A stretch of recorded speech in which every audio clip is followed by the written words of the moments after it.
আজ মুসলমান সমাজে আল্লাহকে মানে না এরা, আল্লাহকে এরা মানে না, সবাই মানে না। এরা খালি মুখে মুখে বলে আমরা নবীর দিবানা, আমরা আল্লাহর প্রেমে দিবানা। এরা খালি মুখে বলে, এরা অন্তরে মানে না। যদি বলেন কেমন করে, আচ্ছা আপনাদের এখানে গরুর গোশত খান আপনারা? বলো তো। আচ্ছা গরুর গোশতটা হারাম কি হালাল? বলো। হালাল, তাই না?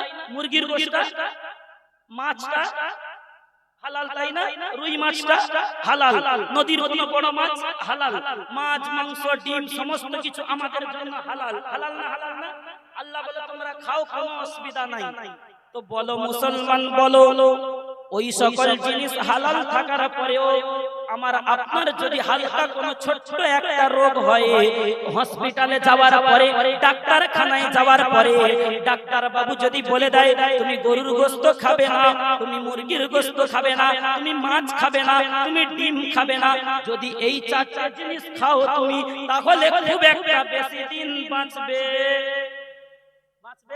না। যদি খাও খুব একটা বেশি দিন বাঁচবে না।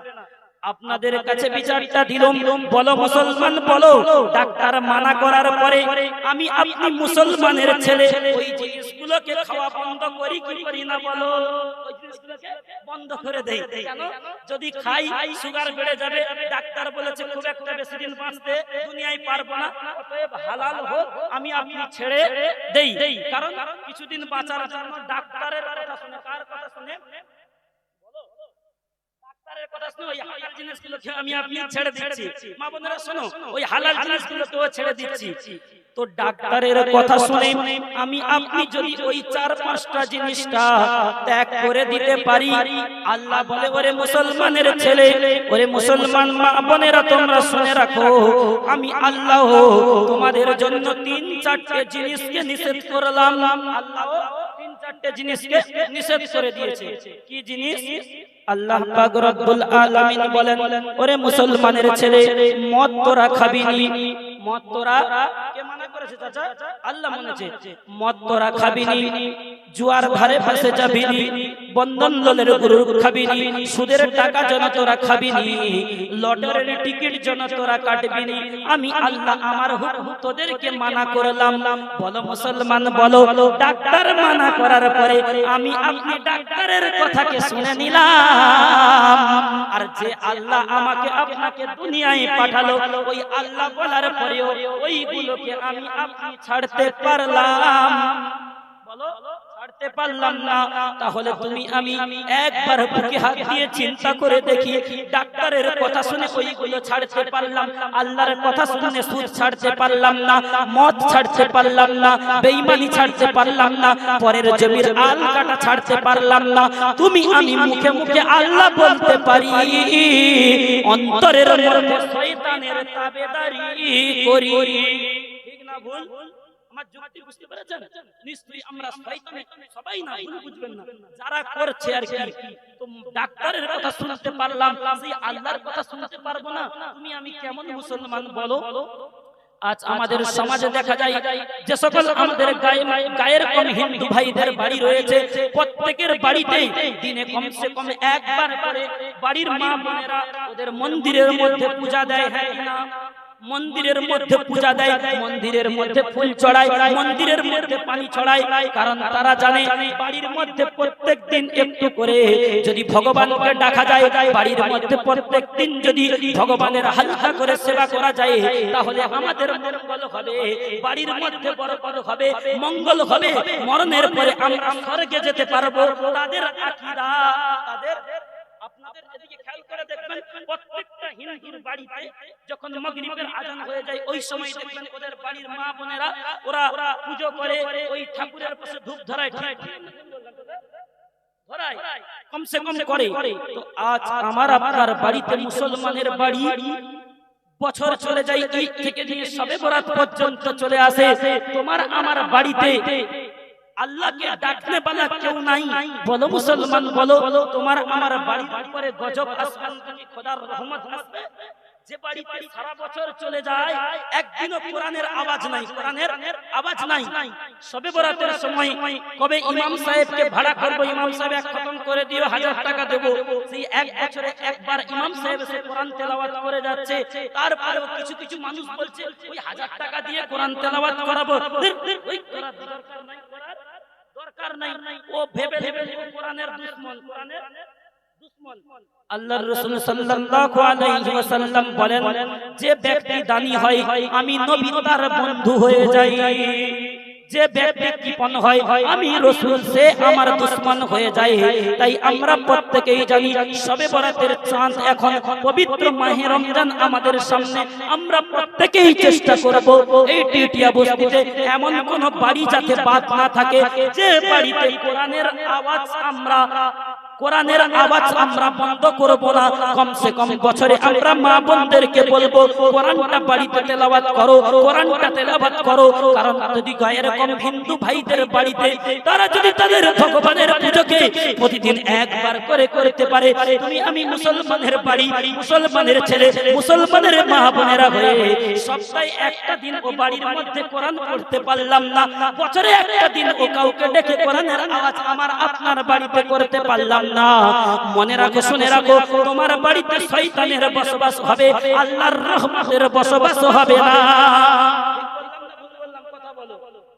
কত বাড়ি আছে আপনি দেখবেন সারা বছর কোরআন তো পড়া হয় না, কয়েক বছর চলে যায় কোরআনের আওয়াজই নাই। তাই আমরা প্রত্যেকেই চেষ্টা করব প্রত্যেকের বাড়িতে ইনশাআল্লাহ কোরআন তেলাওয়াত করাবো ইনশাআল্লাহ। হাত তুলেন সকলেই, করব ইনশাআল্লাহ। ওয়াদা করছেন? প্রত্যেকেই বাড়ির মা বোনদেরকে বলবো হ্যাঁ রে কোরআনটা পড়ো, কারণ কোরআনটা সেই আড়ার মাথায় তোলা আছে, ঝুল পড়ে উইতে কেটে দিচ্ছে, তারপরে ওই কোরআনকে আমি আপনি পারছি না। অতএব আমাদের যে বড় স্মার্ট মোবাইল, মাসে 300-400 টাকা করে রিচার্জ মারছি, প্রত্যেকদিন এরকম ডিসপ্লে পুষতেছে, ডিসপ্লে সব কাটতেছে, ফটো এসডি দেখা যাচ্ছে না কেন বলদিন, এর গ্লাস চেঞ্জ করতেছে মাসে মাসে, ঠিক না বলবো? তুমি যদি ওই মোবাইলের প্রতি আসক্ত হয়ে ওরে গ্লাসকে মাসে মাসে চেঞ্জ করতে পারো, হে আমার মা বোনেরা, তুমি কি ওই কোরআনের গ্লাসকে প্রতিদিন পুছতে পারো না, মাসে একবার কোরআনকে খুলতে পারো না? কবে সেই শবে বরাত আসবে, ইমাম সাহেব এসে আমার আপনার ঘরে পড়ে যাবে, তারপরে দোয়া করে আমার আপনার বাপকে জান্নাতে পাঠাবে। আজ এই মুসলমান সমাজে তো এরা শুধরানোর জিনিস না, কিছু কিছু এমন মুসলমান বিগড়ে গেছে এরা শুধরানোর চেষ্টা নাই। আচ্ছা কিছু পড়া কথা বলবো, রাগ করবেন না তো? বলি এরা শুধরাবে না কোনোদিন, এরা নিয়ত করেছে যে যা হয় হোক, যে নামাজ পড়বো না, নামাজ যা হয় ঝড় বৃষ্টি যা হয় হয়ে যাবে, নামাজের ধাক ধরবো না কোনোদিন। কেমন করে? বলে নামাজ পড়তে পারবো না। বলে হুজুর সব পারি, নামাজ পড়তে পারি না। কেন চাচা কি হয়েছে গো? বলে বাবা কোমরে ব্যথা, হাঁটুতে ব্যথা, ঢুকতে গেলে মসজিদে যেতে পারি না, নামাজ পড়তে পারি না, আর সব করতে পারি। চাচা জমির হাল কাটতে পারো? বলে হ্যাঁ ভাই সে জমির হাল কাটতে পারি, নামাজ পড়তে পারি না। বলে চাচা একটা বিয়ে করবে? বলে হ্যাঁ ভাতিজা একটা বিয়ে করব না, পড়বো না। এই তো সমাজের অবস্থা। আপনাদের এখানে সাপ দেখা যায়, সাপ সাপ যে কামড়ায় গো, বিষাক্ত সাপ থাকে না? আমাদের 24 পরগনায় দেখা যায়, খুব দেখা যায়। ওই সাপ যখন চলে, সাপের একটা অভ্যাস আছে, ও এইরকম বেঁকে বেঁকে ছাড়া সোজা চলতে পারে, সোজা চলতে পারে পারে না। ওর একটা অভ্যাস আছে বেঁকে চলে। তো একদিন একটা ব্যাঙ সাপকে বলছে, হ্যাঁ রে ভাই তুই সবসময় এরকম বেঁকে চলিস কেন? বলদিন একদিন সোজা হয়ে চলে দেখা দেখি। একদিন সোজা হয়ে চলে দেখা। তো সাপ দেখছে যে আমাকে এত বড় কথা বললো। তো সাপ তখন কি করছে, তার বন্ধু ব্যাঙকে বলছে, হ্যাঁ রে আমি যদি সোজা হয়ে চলে দেখাই তোর কি খুব লাভ হবে? বলে আমি একবার দেখবো, একবার দেখবো। সাপ তখন রেগে মেগে কি করেছে, ওকে তাড়িয়ে নিয়ে গেছে। ব্যাঙটাকে, শোনো যুক্তি আছে কোথায়, ব্যাঙটাকে তাড়িয়ে নিয়ে গেছে। তো যখন তাড়িয়ে নিয়ে গেছে, ব্যাঙটা একটা ঝোপের কোলে ঢুকে গেছে। তো সাপটা যখন রাস্তার মধ্যে উঠে গেছিল, আমার আপনার বাড়ি কয়েকজন ছেলে মিলে ওই সাপটাকে মেরে দিয়েছে, সাপটাকে মেরে দিয়েছে। তো কিছু কিছু বদমাশ ছেলে থাকে দেখবেন, মানুষকে ভয় দেখানোর জন্য সাপকে মেরে রাস্তায় শুইয়ে রাখে অনেক সময়। ঠিক বললাম তো? অনেক সময় শুয়ে রাখে, ওই চাচা আসবে ভয় খাবে, ওই পাড়ার ভাবি আসবে দেখে ভয় করবে, ওরা শুয়ে রাখে। তো ও যখন সাপ যখন ওর জায়গা ছেড়ে গর্ত ছেড়ে যখন রাস্তার উপরে উঠেছিল, আমার আপনার ঘরের কিছু ছেলে সাপকে কি করে মেরে দিয়ে রাস্তার উপরে শুইয়ে দিয়েছে। ব্যাঙ ভয়ে তাড়া করছিল বলে ব্যাঙ লুকিয়ে রয়েছে। ব্যাঙ কিছুক্ষণ পরে ভাবছে যতই তাড়া করুক আমার তো বন্ধু সাপ কোথায় গেছে একবার দেখি। তো ব্যাঙ তখন লাফাতে লাফাতে রাস্তার উপরে দেখে সোজা হয়ে শুয়ে আছে। কি হয়ে গো? সোজা হয়ে শুয়ে আছে। ব্যাঙ তখন ভয়ে ভয়ে আস্তে আস্তে তার কানের কাছে গিয়ে বলে, ভাই তুই সোজা হলি ঠিকই, জিন্দা অবস্থায় সোজা হলি না, মরণের পরে সোজা হলি। মরণের পরে মা বোনেরা হাসছে ওইদিকে। শোনো তোমাদেরকে দিচ্ছি কোথায় ঘাট আলিয়ে দিচ্ছি, শোনো। শুয়ে রেখে রেখে ভাই তুই সোজা হলি ঠিকই, যদি জিন্দা অবস্থায় সোজাটা হতিস তোর লাভ খুব হতো। যদি তোকে কেউ আঘাত করতো তুই কামড়াতে যেতিস, তুই যখন এইরকম এঁকে বেঁকে যাবি অনেকটা রাস্তা যদি সোজা চলতে পারিস, যেই জায়গায় তুই বেঁকে যাবি 5 কিলোমিটার যেই জায়গায় পৌঁছে দিস, যদি সোজা চলতিস তুই 10 কিলোমিটার ওই জায়গায় ওই টাইমে পৌঁছাবি। অতএব ভাই তুই সোজা হলি, মরণের পরে সোজা হলি, জিন্দা অবস্থায় সোজা হলি না। তো আমাদের বাড়ির কিছু যুবক জওয়ান ছেলে আছে, কিছু জওয়ান যুবক মা বোনেরা আছে, এরা এখন সোজা হবে না, মরণের পরে সোজা হবে। যেমন করে মাইয়াত হয়ে গেছে বলে যা যা যা ওর মাথায় লা ইলাহা ইল্লাল্লাহ মুহাম্মাদুর রাসূলুল্লাহ বলে ওর মাথায় একখান টুপি পরিয়ে দে, ওর মাথায় টুপি পরিয়ে দে। বলো মুসলমান বলো, যে ব্যক্তি জিন্দা অবস্থায় মাথায় টুপি দিয়ে একবার মসজিদে গিয়ে সিজদা দিল না, মরণের পরে ওর মাথায় টুপি পরিয়ে শুইয়ে রেখে কোনো লাভ হবে বলে আপনাদের মনে হয়? মরণের পরে কোনো লাভ হবে না। আর এই মা বোনেরা এরা যখন রাস্তায় পার হচ্ছে মাথার ওড়নাকে ফেলে গলায় মধ্যে নিচ্ছে, মাথার ওড়নাকে নিয়ে গলার মধ্যে ছিঁড়ে নিচ্ছে। এরা এখন পর্দা করছে না, এখন পর্দা করছে না। যখন মরে যাচ্ছে বলে গোসলটা দেওয়া হবে, কাপড়টা ঘেরে গোসল দাও, ভালো কথা গোসল দাও।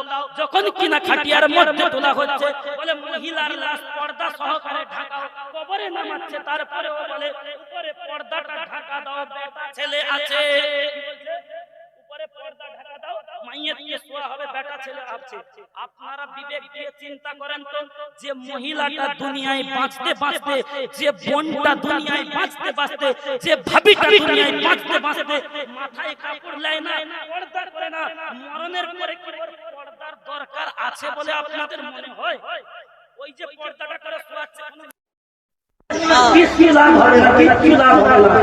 শুধু ভণ্ডামি, কিচ্ছু লাভ হবে না।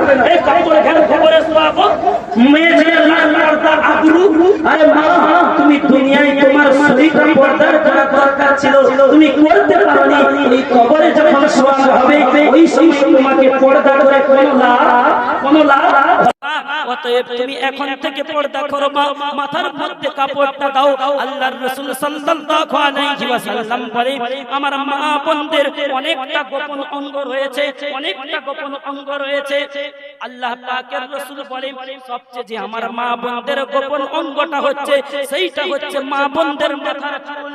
মাথার চুল মা বোনদের গোপন অঙ্গ সবচেয়ে সর্বপ্রথম। আজ আমার মা বোনেরা যখন রাস্তাঘাটে বার হচ্ছে ওই চুলকে খুলে দিয়ে বার হচ্ছে। আল্লাহর রাসূল সাল্লাল্লাহু আলাইহি ওয়াসাল্লাম বলেন আদ-দায়্যুসু লা ইয়াদখুলুল জান্নাহ, দায়্যুস ব্যক্তি